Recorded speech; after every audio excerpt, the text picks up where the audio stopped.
Well, good afternoon, everyone, and welcome to Conscious Capital Market Insights, our quarterly gathering on market trends, investment strategy, and the capital's role and impact. For those of you that don't know me, my name is Heather Desjardins. I'm the Chief Experience Officer at Conscious Capital, and I'll be your guide today throughout the session. Before we begin, again, I want to just take a moment and acknowledge that this is a private, distraction-free space, so your video and audio are off and your participation is anonymous. Today's webinar will run for 1 hour. We'll hear from 3 speakers who will each bring their unique insights and expertise into the capital market landscape and how capital can be leveraged for meaningful impact. After that, we're going to open the floor up for questions and answers, where you'll have an opportunity to engage with our speakers. Feel free, do not have to hold your questions. Feel free to submit your questions throughout the webinar, and we'll address them during the last section of today's discussion. To submit your questions, I know that so many of us are familiar with Zoom these days. To submit your questions, you'll want to locate the toolbar at the bottom of your Zoom screen, and you should see a Q&A button to submit your questions or comments. We're going to gather those for today's call and address them at the last section. But before we start, we've had a long-standing tradition here at Conscious Capital, and that is to start our gatherings, our meetings, with a moment of silence to let ourselves be grounded and set the intention for today's call. Let's begin that.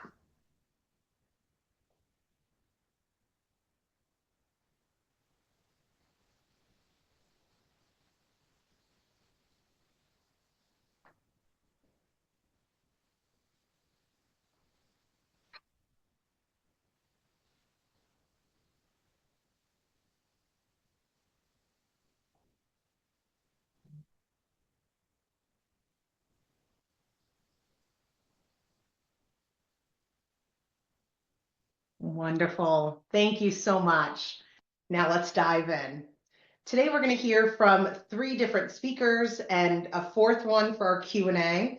We're going to kick off today's call with Karim Mawji, who'll be providing us with a market update and information on the importance of leadership. Karim is the Chief Investment Officer of Eagle Talent Partners and G Alpha Investments. Both firms are asset managers that offer investment strategies with synthesized deep diligence on company leadership and company fundamentals. Over his career, he has been an M&A, restructuring investment banker, CFO of a public company, founded 2 hedge funds, and is a financial technology entrepreneur. We'll shift to Michael Mancusi after that, who will be sharing his expertise in one of his specialties, which is designing and managing structured notes. Michael runs the Westport office of Conscious Capital Wealth Management and is a wealth manager, retirement income certified professional, and a certified financial fiduciary for over 23 years. He's passionate about taking a holistic approach to wealth and investment management, and he is our expert in our alternative investment options and is going to review the structured notes as well as guaranteed principal protection strategies. Greg Berry, who you'll meet, will be representing the voice of our clients and friends on this call and some of the people that could not join the call today during today's question and answer section of the call. Greg Berry runs our Boulder office and supports clients in expressing their values through investing. Greg advocates for people with an evolutionary worldview and contributes to investment philosophy and strategic partnership. And finally, it's my pleasure to introduce Lawrence Ford. Lawrence is the CEO of Conscious Capital Wealth Management and chairman and founder of Future Capital and the Conscious Capital Foundation. A visionary leader, often referred to as the Shaman of Wall Street, has dedicated his career to bridging the worlds of finance, purpose, and impact. He now leads the AI Alpha SMA Fund, applying cutting-edge AI investment strategies while staying true to his mission of aligning capital with the advancement of human consciousness. Lawrence brings decades of experience in wealth management, purpose-driven investing, and global impact initiatives, and we're honored to have him here today to share his insights. With that, Lawrence, thank you. With that, let me pass it right to you. You have the floor. Thank you, Heather, and thank you everybody sincerely for joining us today. I know that if you're anything like me, more screen time is not something you look forward to. So we're going to make sure that we really have this a jam-packed session for you. It's often attributed to an ancient Chinese curse saying, "May you live in interesting times," and we are certainly in interesting times today. Global order is changing. Certainly domestically, global leadership is changing. This little thing called artificial intelligence is going to shake and disrupt our worlds in ways that we can't even imagine because we cannot think exponentially as a species. And it's just going to be an absolutely exciting, crazy, and yes, if you look at the last few days, very volatile time. You're going to hear more on that today. I do really want to be brief because we have a lot we want to pack in. I just want to once again say this amazing success that we continue to have at Conscious Capital and all the companies is because of all of you. And thank you for your faith and trust in us. And now I will hand it off to Karim. Thank you, Lawrence. I'm Karim Mawji, Chief Investment Officer of Eagle Talon Partners and G Alpha Investments. Today, I'll be discussing the state of the markets and how we will capitalize on the current environment. Heather, would you mind queuing up the presentation?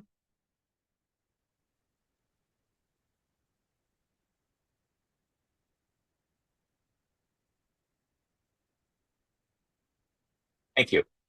So if we go to the next page, we expect the dual specters of higher inflation and softer growth to result in choppy markets for the first half of the year. Since mid-December, markets have been flattish, signaling that higher interest rates above 4.5% will result in softer growth. Softer growth and a less dovish Fed is holding back many stocks, and lower rates will not help markets if accompanied by softer growth. Next slide, please. When it comes to inflation, we believe underlying trends will remain sticky. If you look at the left chart, that is the short-term inflation expectations, and the right chart is long-term inflation expectations. So you can see both are trending higher. Next slide, please. Core inflation was 3.3% in January, and there is insufficient evidence to show that it's slowing. We expect the underlying trends will remain sticky. The economic momentum post-election has a tailwind from deregulation and lower taxes. Fiscal policy has become quite easy, benefiting from the fiscal easing that includes the CHIPS Act and the Infrastructure Act. And in terms of the inflation target, we're actually a little concerned that it will be abandoned when Powell steps down as Fed chair in 2026. Next slide, please. Likely, prior slide.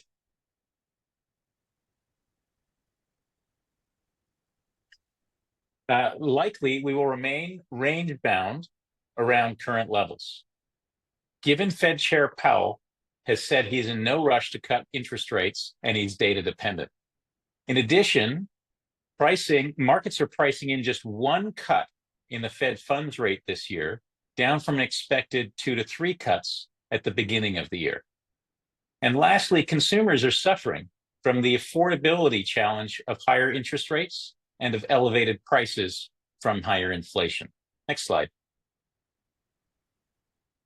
Growth is at risk of slowing. Tariffs, actually, if you look at the left chart, you'll see what's happening to earnings revisions. Whether it's NASDAQ, S&P, or small cap, earnings are generally being revised down since the election. So what's happened?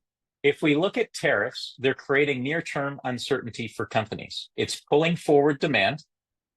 The protectionist policies will exacerbate what is already slowing growth. Retaliatory tariffs will increase the drag on the economy. And lastly, many corporates are confirming that they will pass on any cost increases from inflation and tariffs to consumers. In addition, immigration policies will likely increase the cost for consumers and may create labor shortages, which will also be inflationary. And employment levels are at risk. Slowing growth and tariffs could result in downsizings, and aggressive job cuts by Doge will contribute to employment risks. And by the way, greater success by Doge will equal higher headwinds to growth near term. Next slide.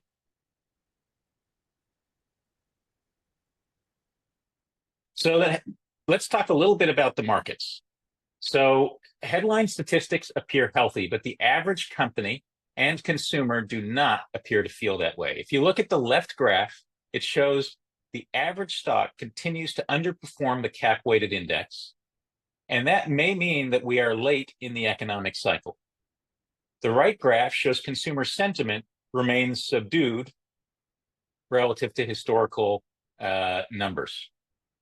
Market valuation is at inflated levels, and market leadership has been driven by the Magnificent Seven and artificial intelligence. These companies have accounted for a majority of the indices gains over the last couple of years, and as a percent of market capitalization, they are at historical highs. All of this is to say, we think there's risk in the economy and there's risk in the markets. Based on the effects of the macroeconomic and geopolitical environments, we expect markets to be choppy and volatile in the first half of 2025. But all is not lost. We see plenty of interesting opportunities at the sector and individual company level, and we believe that active management will prove its worth in this environment. Next slide, please. Next slide. So how will we capitalize on the environment? I'm going to tell you a little bit about our G leadership strategies. So what we do with G leadership is we're seeking to capture sustainable long-term alpha that's created by changes in senior leadership. And the reason I think this is important is it's very different than what most funds will tell you that they do. Our strategy is to buy companies led by value creators and short or avoid stocks that are led by value destroyers. Our process synthesizes deep diligence on senior leadership with bottom-up fundamental analysis on companies. That is to say, we're diagnosing the CEO fit and the impact. We're forming insights based on the CEO's expertise, leadership style, and values, and we're evaluating their skills versus the challenges that they face. I've refined this strategy for over 25 years. Next slide. So why focus on leadership? One of the things that we did was we went back 20 plus years and we looked at historically, how have these leadership changes performed?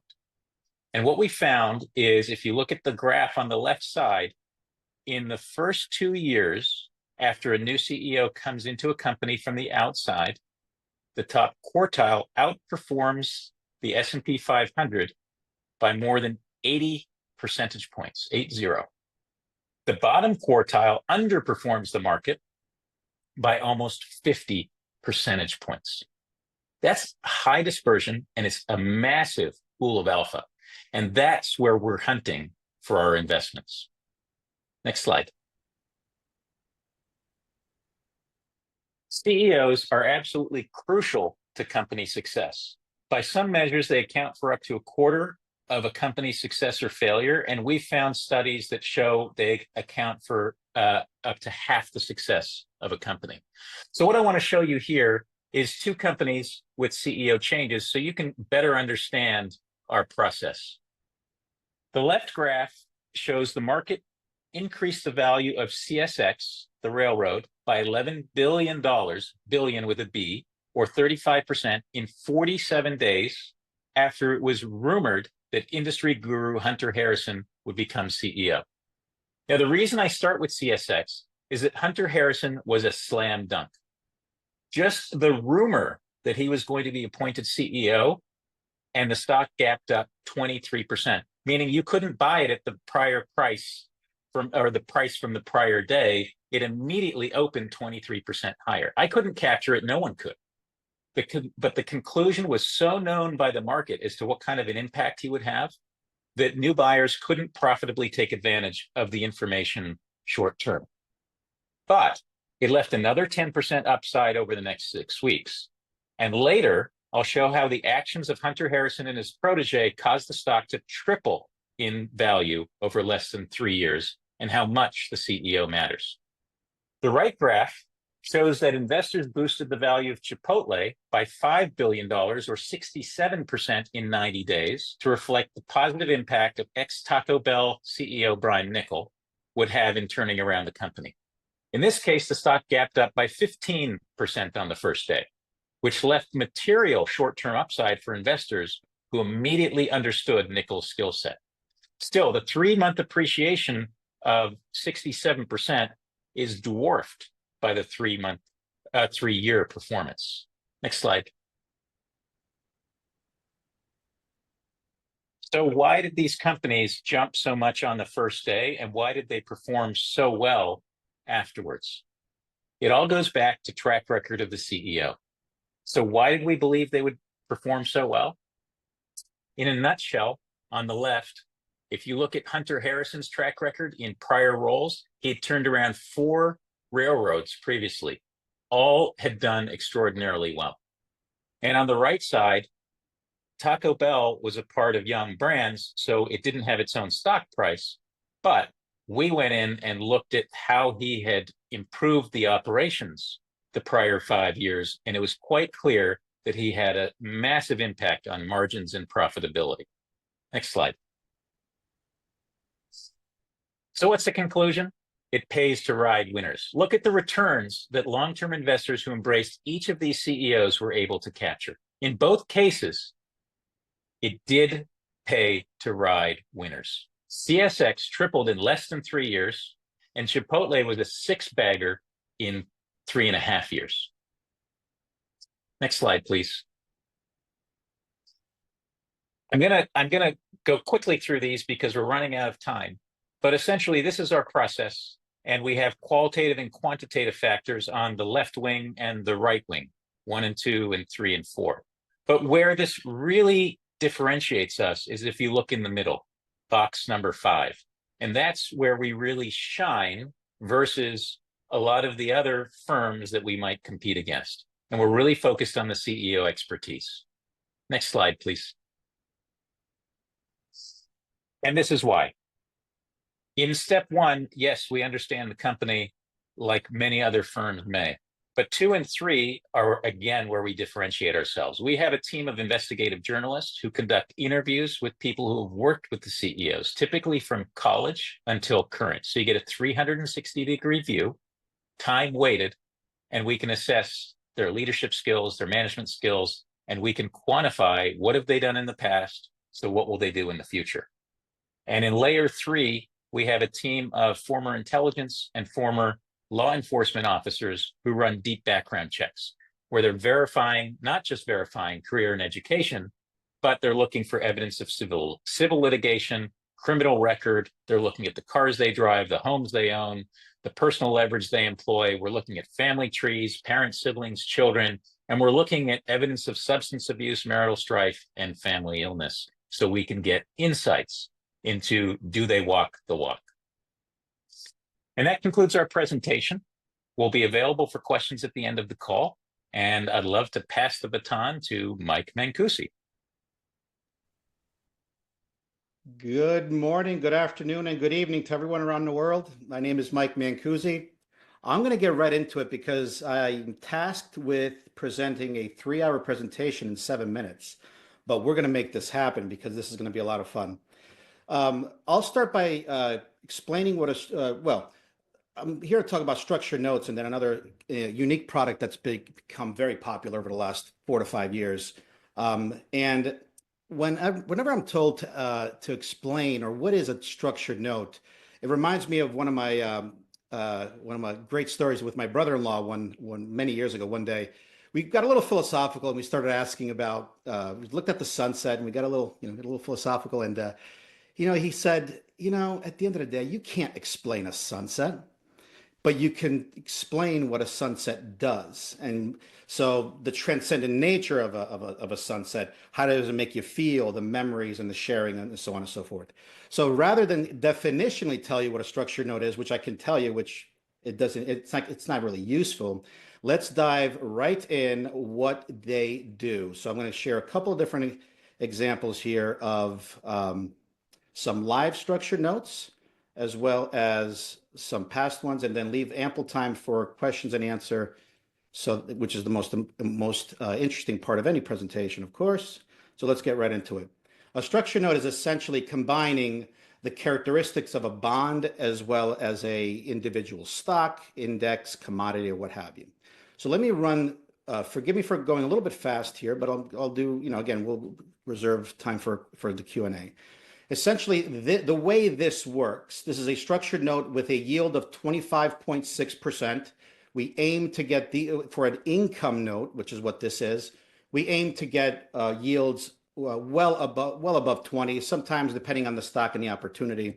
We try not to go below 15, never below 15%, really. This is particularly on Paramount. Now, Paramount is a kind of a boring stock. It's an entertainment stock, which we caught at what I deemed was a fair value. And the way this works is that it's a 21-month note, okay? So here's the term on the side here, 21-month term. These are daily liquidity, very important, and I'll explain what this means. The term only comes into play once in the life of the structured note.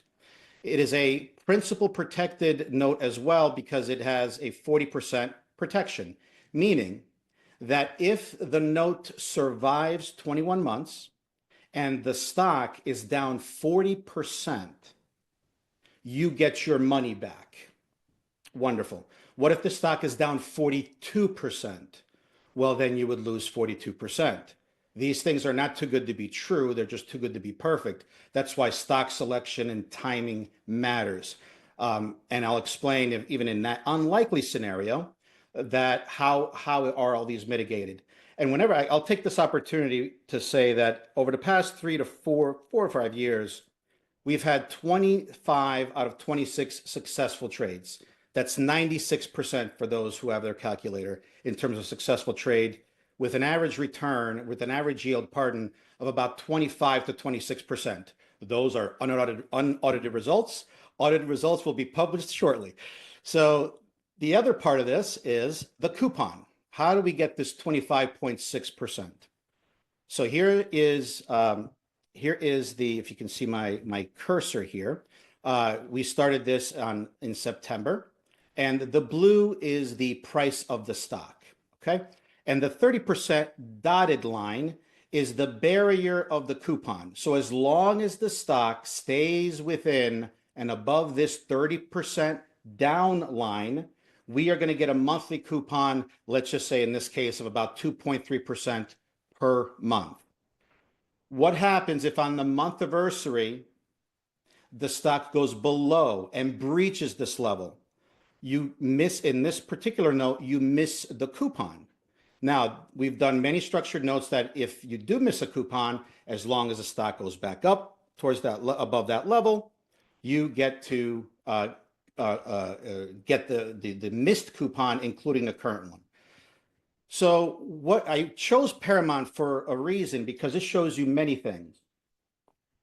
Recall I said that these are daily liquid. There's no trading fees going in. There's no trading fees going out. This is not a commission-based product, because if you start Googling structured notes and go to YouTube, you're going to see some misinformation. And I love that. I love when I see misinformation, because now we know the truth and we get to understand, but there's a reason why that stuff exists out there. The reason I like this example is because you can see here that the stock was bought on, the structured note, was bought on September 6th. And my goodness, Mike, I thought you knew what you were doing. It went down 20% within 3 or 4 weeks. Quite candidly and sincerely, I really don't care, because as long as it stays within my ranges, we're going to be successful and garner our coupon, as well as making sure, though, that the thesis here is that in our humble opinion, 21 months from when I bought the structured note, the chances of this particular stock, with rumors of with some fundamental analysis and some proprietary stuff that we do, the chance of that going below 40% was 1 in maybe 10,000, which is the whole reason why I love this particular stock. And you notice here that the price of the stock is still below what we bought it at, right? So we will continue to keep these coupons pretty much up until, even if the stock stays below this level in 21 months, in this case in June of 2009, even if the stock goes down 30%, we will get our money back and we will also get our coupon. And of course, if the stock goes back up its current level, there's a call feature, which we don't need to get into right now. But what's very interesting about this note is that you see this gray area here. Because let's say we were forced to sell the note for whatever reason. We would never we diversify these things very much, by the way. But let's just say a client needs to get out of these things. The gray area describes or highlights the value of the note. So in this case, even though the stock is down, let's say 13%, 12.91, the value of the note is actually above what we bought it at. Pretty interesting stuff. It doesn't always happen this way, but it does kind of goes to show you the nature of this particular note. I have about 2 minutes left, and I want to show you this very interesting new trade that we did right before Thanksgiving. That was an income note. What about preparing for a market that is going to be choppy, and that Karim so wonderfully explained to us what the risks going forward could be before things normalize over the short term and long term. The way this works is that if the NASDAQ, the NDX, or the RUT, which is the Russell 2000, if in 18 months, the worst of these two indexes is down 15%, we're going to make 15%. So compare that with just owning the NASDAQ or just owning the Russell 2000. That's a 30% delta. This is the way to profit literally from a downturn in the market, or at least hedge in the meantime. Now, you might say, well, what happens if the market is down below 15%? Different from the one we just talked about. If the NASDAQ or the Russell is down 17%, you only lose 2, because hard means hard buffer, which is essentially it's a buffer instead of a barrier. Buffer, shock absorber; barrier, once a barrier breaks, it kind of floods the area, right? So, okay, that's wonderful that we have this downside protection, but what if these things go up, which we always hope that everything goes up in a straight line. It never happens that way. This particular note, if you see at the max return down here, we have the possibility of making 45% on the upside, because a lot of these things are very attractive to protect. But what if we go through this little AI mini correction here, and the NASDAQ, as most folks on this call may realize, that if you recall, 2023, we're supposed to have a recession, a huge correction. That didn't happen. 2024, that didn't happen either. So our thesis here is that, okay, well, if you can't beat them, how do you take advantage of them? Again, there's way more things that I like to talk about, but the bottom line here is these things can provide a wonderful hedge to portfolios.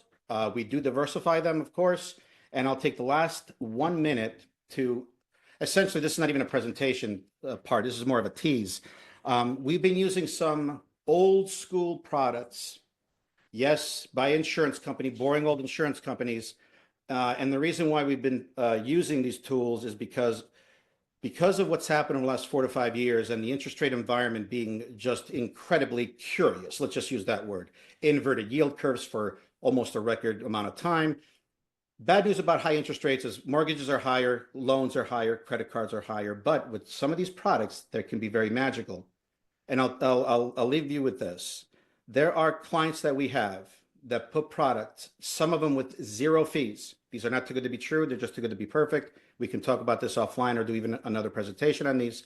But there are many clients that have made 45% in 2 years with zero risk to principal. What's the catch? The catch is that you pay for these things in time.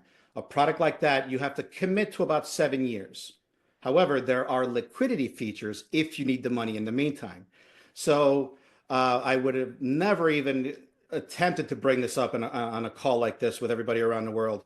But at the same time, these things have come into favor. Never in my 23 years has this ever happened where there's this type of opportunity. Will it stay like this? I'm not really sure, but we have fun with them while we can. And with that, speaking of fun, I'm going to hand it over to Mr. Lawrence. Lawrence, take it away. Oh boy, I love that introduction. Fun, Mike. Thank you very much. And for everybody out there, isn't it? I think it's amazing that we have such an incredible quality of asset managers and advisors on our team to be able to help guide through these interesting times, as I said at the beginning. The thing is, these can be very complicated, but that's our job. Our job is to educate you enough so you can understand these investments. I also want to say that, remember, this is not investment advice. Everybody's situation is different and deserve personalized approach. And that's exactly what we do here at Conscious Capital. So make sure you get in touch with your advisor and team to make sure that what we're talking about today fits into your world and how it fits into your world with your goals, dreams, and missions. So beyond investment strategy, I also want to take a moment to recognize the incredible momentum with Conscious Capital ecosystem in general. Over the past years, we've strengthened partnerships, expanded our impact, and launched new initiatives that align capital with purpose. I also want to express deep gratitude for all of you, as I said at the beginning of the call, being on this call, including hundreds of amazing clients and friends and supporters around the globe, including partners like the United Nations, some very special people inside the UN, the World Academy of Art and Science, X Prize, and many more. It's all of your support that's helping fuel this amazing growth that we're able to touch and make an impact around the world. So today, what I'm going to do is I want to talk to you about two exciting investment models. The first one is what we call AI Alpha, and the second one is another transformative investment called Untapped Global. Let's start with AI Alpha, and Heather, if you want to cue up a little bit of this brochure just to dance through as I talk about it. AI is something that is of note these days, as we've all talked about and as we all know. We are positioning ourselves for the future of technology-driven investing with AI Alpha. And, for most of you, AI is not just another tech trend.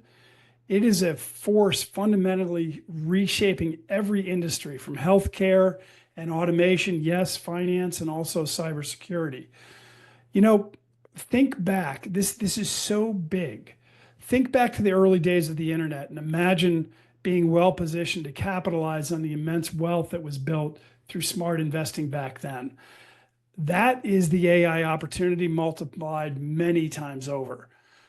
Good place to hang out there right now, Heather, on Rise. So how do we make sense of the impact of artificial intelligence when it's going to touch everything? Fortunately, personally for me, this is one of my passions, and I'm the portfolio manager on this portfolio, along with, of course, our assistants in general and advisors, including, yes, AI-driven support, which I'll talk about in a minute. So to ensure we capture the best opportunities in this rapidly expanded area, we break down the categories of AI and where it's going to affect things into an acronym so everybody can remember that. It's called RISE. And really the first is the robotics and automation, companies leading in self-driving technology, robotics and AI automation in general. Obviously, we know a lot of the big names out there that are doing that, leveraging AI to revolutionize autonomous driving and energy solutions, for example. The second, the I, is infrastructure and compute power. So on the I, it is infrastructure. Think about foundational technology behind AI, including semiconductor and cloud computing. Yes, example, NVIDIA providing the critical chips that power AI globally is another example. Then we get to the S in the rise, and that's smart platforms and software. So AI-powered analytics, cybersecurity, and decision-making platforms. An example in our portfolio is Snowflake, enabling enterprises to store, analyze, and unlock AI-driven insights from massive data sets. And then finally, the E is what a lot of us really think about sometimes today, which gets a lot of the news, which is really the emerging AI innovations. Really high growth companies pioneering the future of AI applications.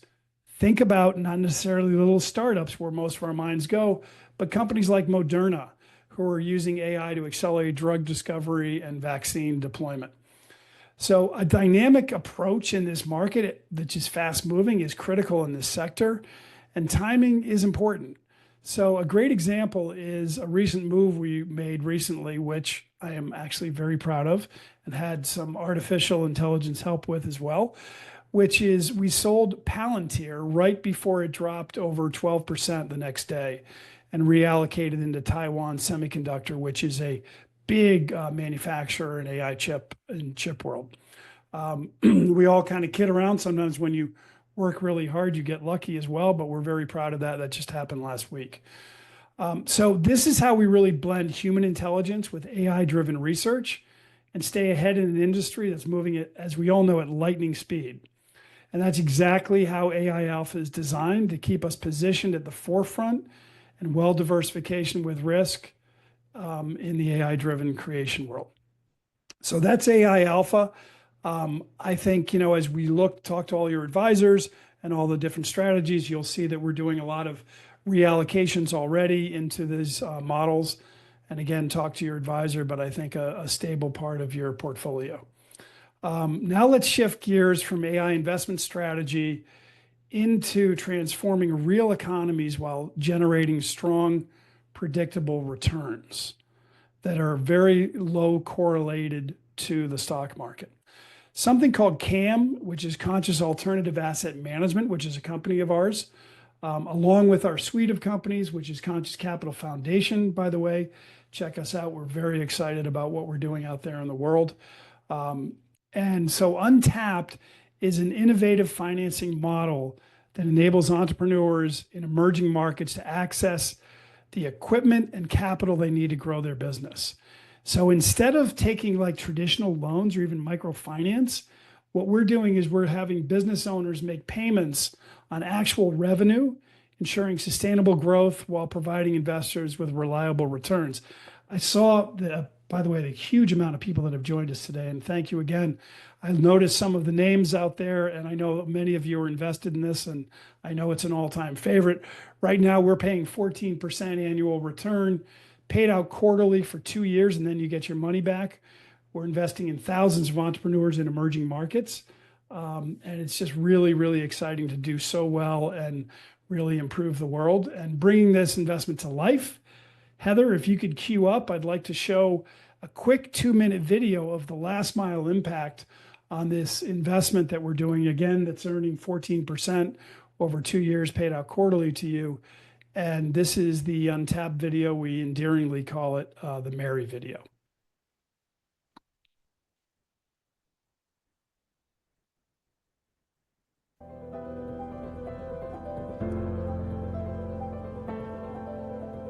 I'm David Mary Majo. I'm a boda rider.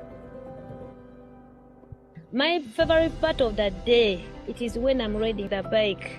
I feel so cool. I wake up, I take my children at school after preparing them. I teach for 2 lessons, morning hours. Then I switch off and I go in the field.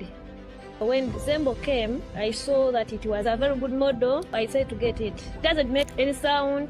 It doesn't produce pollution because it is electric. Now it is nice to take people. I'm Lawrence, the founder of Conscious Capital. I met Jim in Untapped Global, who introduced us to impact-driven opportunities fueled by the digital transformation in emerging markets. Together, we're supporting visionary entrepreneurs like Mary as they grow their businesses across the African continent. As the fastest growing continent in the world, Africa is full of opportunity, but traditional investment models are not designed for emerging markets. Data-driven lending is revolutionizing finance in Africa and beyond. Digital finance can now reach small entrepreneurs in grassroots markets in ways that were previously impossible, unlocking nearly $5 trillion worth of future impact.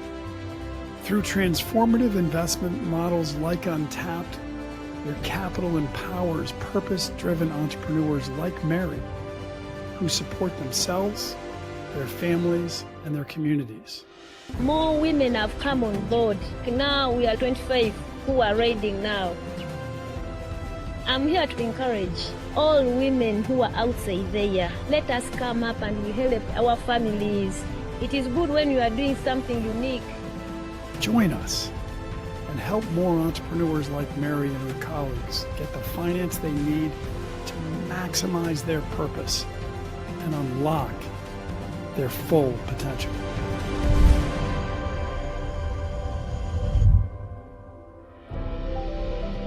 Thank you, Heather. You could stop that share. So listen, we got some real live feedback. I think that was a little bit laggy, so hopefully it wasn't too funky. We'll be putting in a link inside of the chat. Heather, if you could pop that in, and you can go directly to it and watch it, so it's not so jumpy on you. If it was, I apologize for that.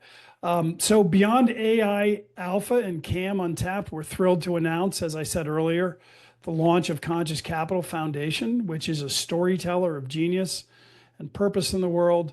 And we're here to empower purpose-driven projects and investments. So stay tuned with that. We're super excited about that work we're doing.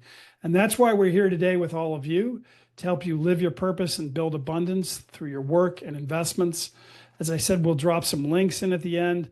And I'm going to actually hand it back right now over to Heather, so we can, and actually over, I think, to Greg, so we can get to some of the questions that I've been seeing rolling in. Sounds great, Lawrence. Thanks so much. Always exciting to see what's going on all around the world. So I'm going to just do a quick summary of all of that for you guys, and then I'm going to summarize a bunch of the questions that we've got. And I hope that Karim and Mike and Lawrence are ready, because we've got a whole bunch of questions. If you do have something on your mind, please scan below on your Zoom interface and click into the Q&A button and type in those Q&A questions for me.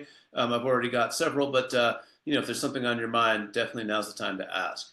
So when I think about working with clients, I think about a lot of the concerns that people have about the uncertainty of the year, whether it's AI, whether it's the confusion in the global order, whether it's uncertainty with jobs here at home, as Karim so clearly identified.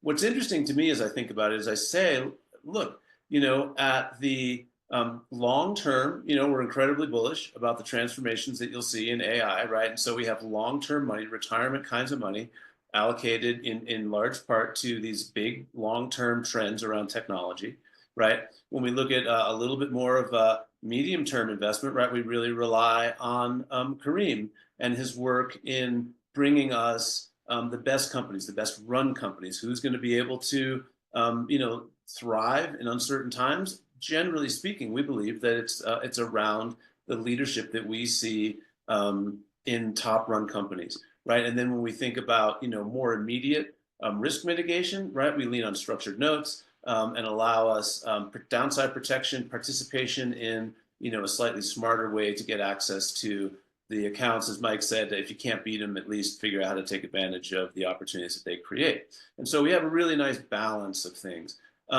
Before we get into some of the product questions that you guys have been sharing, we've got 3 questions here that are all about the sort of global and US macroeconomic outlook. And there was a question that brings about, on one hand, of course, we're concerned about the impact the tariffs are likely to have, both directly the US tariffs as well as retaliatory tariffs. However, and Karim, get ready for this one, we're really trying to understand what about the investment that those tariffs indicate we're going to see in the U.S. economy, whether they are international companies that are likely to make investments in manufacturing in the United States to overcome the tariffs, as well as some of what we've seen from these large AI programs with international investment in data centers, which ties into not only some Trump administration policies, but also the Biden administration policies, CHIP Act, IRA, and those. And so, Karim, can you help us understand what you think about the sort of international investment side of this change in global policy? Thanks, Greg. Yeah, so just to be clear, the question is, will all of this foreign investment offset the negative impact of tariffs, correct? Yeah. I'd love to give you a very precise answer, but we don't have all the numbers. So, I think the success of this remains to be seen. But what I will say is, it feels to me, and it seems to me from everything I've seen in terms of results and news flow, that short term, it's probably more negative than positive, right? And it may be the case even medium term. If these initiatives are successful in terms of bringing in a lot more foreign investment and in terms of reducing the expenses of government, essentially, then I think we're set up for a long-term benefit. But things don't always happen smoothly, and sometimes there's a short-term cost to pay in order to benefit long-term. So, Karim, while I've got your full attention here, one question that came up in our Q&A was, given that the timeframes are uncertain, right? And as I spoke to, right, we have long-term investment strategies, medium-term, and short-term investment strategies. Talk a little bit about how your CEO thesis ties into this kind of volatility that we're likely to see over the next 3 to maybe 18 months. Yeah, so I would say there are a couple of layers here. If anyone fishes, you'll probably be familiar with this, but I think about it as we're fishing in the right pool, right, or the right pond. And so if you think back to that slide, the plus 80% outperformance and the minus 50% outperformance, that really, that's our universe. So it really narrows down the companies that we're looking at. There are between 50 and 100 of these a year, and a third of them will be up, a third of them will be flat, and a third of them will be down. And so we think the probability, because we're fishing in this fully stocked pool, it's much higher that we're going to be successful with those investments. And then the second part of it is the process, where we're finding who we think are the absolute right matches to address the challenges that the company faces. And so on a fundamental level, I think that's the first layer, and the second layer. And the third layer is we are active in our management. It's not set it and forget it. So to navigate, we'll monetize volatility as it happens. If stocks if things that we own are moving up a lot, we'll take some off and we'll rotate into things that haven't moved as much and have become our new favorites. And when things are moving against us, we're going to be relatively quick to cut the exposure and rotate into other things that we think are going to work. Yeah, no, it makes perfect sense. Karim, I'm going to give you a break and ask Mike to join us here for a second. And Mike, talk a little bit about how you choose, companies and sectors when you're building a structured note. Well, there's a fundamental analysis and there's also a little bit of a technical analysis. So at the end of the day, I would love to invest in notes of companies that are going to do well. You never want companies to do poorly, right? Well, there's sometimes, as we've witnessed, particularly over the last 2.5 years, there are some great companies that do poorly, and there's some poor companies that do wonderfully. So after the thesis of, okay, there's a brokenness or there's an inefficiency in the market, yet these companies are making money and so on and so forth. Well, this is an hour answer, so I'm just going to try to distill it down as best as I can. The goal is to find companies that will stay within a range, because again, I don't want companies to go down, but if a company does stay within a range of 30, 40, a lot of protection features that we put in are 50%. 50%. So I have to be 50% wrong in the selection of a stock over the longer term. And if that company is worth the income that it provides, and how do you choose that? Well, how should I put this diplomatically? There's a multifaceted and multidimensional way of distilling and how to come up with a income that's worth doing. And typically, the more volatile the stock, the more you get compensated for it. So there are one great example early on in the structured note universe was XPO Logistics. It's as boring as UPS, right? Well, something happened in that stock in 1 week. We're talking about trucks and less load trucking. We're able to sneak in a 21% return for a company that has never gone below the metrics that I put in there. That's just to give you an example. So some, again, the harder you work, the luckier you get. And some is we go finding things. The nice thing about the structured note universe is that there's always some opportunity. There really is. But we have gone through periods with not making one structured note trade in 6 months, which is atypical. So that's just maybe that's just the tip of the iceberg. I don't know if that helps. Hopefully that helps. Yeah, it's really helpful, Mike. And I think that what's really fascinating to me is, just to emphasize the dual directional notes, right, which are relatively new in our portfolios, right, the way in which they provide a combination, right, of benefits to the downside and benefits to the upside, right? And while, we want to hold those in relatively small positions in a client account, just explain again how they really hold the position of like just sort of a little bit of ballast in the portfolio. Sure. Let me give you a perfect example of a live note that I wasn't able to, obviously couldn't share today, but we have one of our notes includes NVIDIA. NVIDIA has been an incredible story over the last 2 years. And there's a fear of missing out trade, there's a price for perfection, and so on and so forth. Yet it's defied logic and pricing and valuations for so long, right? So, and that could continue to go on, right? So in something like that, where you want to be in something, you want to be in that type of stock, or even that type of sector, like Larry was talking about AI, how do you participate reasonably on the upside of those particular stocks while not only protecting on a downside, but if something happens within a certain range, if NVIDIA, we have a note now that if NVIDIA goes down 30% in the next 12 months, we're going to make 30%. And if NVIDIA goes down 35, we're only going to lose 5. But here's the beauty that I wish I said here's the beauty of that scenario. If NVIDIA goes down 35% and we only lose 5, we can now take that money and go buy NVIDIA at a 35% discount. That's part of the genius of dual directionals. Yeah, perfect. Mike, I'm going to give you a break. Lawrence, it's your turn on the hot seat here. You ready? Ready to go. So one of the things that we talk about at Conscious Capital, and one thing I want to summarize that I really appreciate about our team is you haven't heard anything about politics from any of us, right? And each of us have different politics, and yet what we're saying is we don't know what's going to happen, right? There's a lot of complex spaces out there, and we're really positioning ourselves for whatever comes, right? For whether we're up or down or sideways. But you talk a lot, at Conscious Capital. I'm curious if you'll bring forward how you look at the integration of AI and technology in companies like NVIDIA with a sort of a consciousness overlay, and how do you kind of bring those two things together in a way that really provides the coherence? Like, how does it make sense inside of a portfolio for our clients? Well, that's a good question. First, let me do this quickly.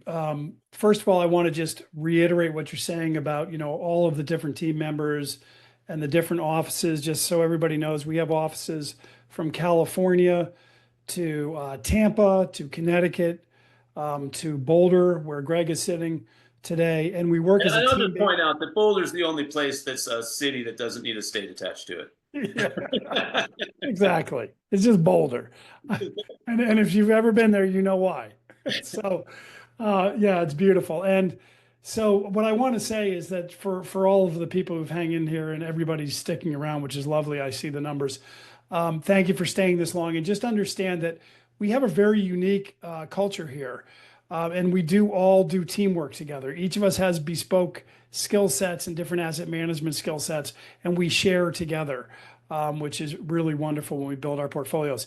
So the first thing I'll say to you, Greg, around that question is just, we are doing a discipline amount in each area. So, for instance, in like robotics and automation, we'll do about 30%. And let's talk about that, because I could go on forever to try to tell you how, we think and philosophies of integrating. But, robotics, the advent of AI in general is going to be the most disruptive thing we have ever seen in our lifetimes by far. Is it going to eliminate a ton of jobs? You bet. Is it going to empower us? We're moving from a knowledge economy to a wisdom economy, where knowledge is now truly a commodity. So when you take a look at like robotics, I'm not sure what the projections are going to be, because as us humans, I talked about how we don't at all have the ability to think exponentially. So we usually overestimate in the short term of what the results are going to be in the world of like robotics, and underestimate it in the long term. It's just a function of our conditions. So I truly believe that I think within 10 years, we're going to have 3-to-1 robots to humans. Listen to that for a minute. If that's the case, this could be one of the largest sectors in the world. So how does that work in consciously? I think it depends on how consciously you use the tool, just like everything else, right? I mean, it can be good and it can be bad. I think, for the mass amount of people, if we double down on our purpose and we outsource all of the noise of basic knowledge that is now a commodity, then we get to really live our purpose deeper and actually get to get the things that we don't like to do done by robots, so we can focus on what we like better. I'm not going to mow my lawn. I'm not going to do my dishes. We don't have to do the laundry anymore. We're all going to have our personal robot. And that's the way we can envision it, like a thing out there in our space. But we have robots every day. The other day, my car drove home for me. So, we're already there. And it's, I think, to answer your point, it's very personalized. It's going to be how we use the tool, not so much what the tool is. Well, thank you so much. I'm going to wrap up, and Heather's going to come back. Lawrence, I'm going to let you go. And I'm going to just say that for our clients, speaking on behalf of and to our clients on the call, each one of you is unique and has a different worldview and has a different set of needs and goals. You're at a different stage of life. And so we take these tools, just like what Lawrence was saying, and we put them together in a way that fits for you, right? Some clients may not be appropriate to be lending money in Africa. Other clients may not be appropriate for structured notes. So, we take a close look at each client, and then we put you in the appropriate tools. And so that's how we put it together. And so when you're thinking about this call, just talk to your advisor, talk to one of us. Hey, if you don't have an advisor here yet, that's what Heather's doing here. She's going to help us wrap it up. And I'm going to stop talking to make sure we land this plane on time. Wonderful, Greg. Thank you so much. And thank you to Lawrence, Michael, and Karim and Greg for joining the call today. As we wrap up today's Conscious Capital Market Insights, I want to thank everyone for taking the time to join our call today.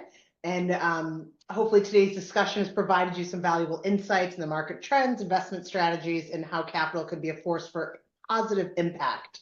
We covered a wide range of perspectives, from Karim's deep dive into the markets and the importance of leadership, to Michael's experience and expertise in structured notes, to Greg's reflection on the voices of our community, and to Lawrence's vision on aligning purpose and prosperity, while bringing in AI as well. These conversations are part of a much larger movement, and we're honored to have you on this journey with us. I'm going to put my email in the chat for everyone. So if you have additional questions, if you want more information, or if you want to continue the conversation, please feel free to reach out. And thank you again on behalf of myself and the entire team here at Conscious Capital for your time, your engagement, and your commitment to shaping a more conscious and impactful future for all of us. Everyone have an amazing day. Thank you so much. We'll look forward to seeing you next time. Thank you.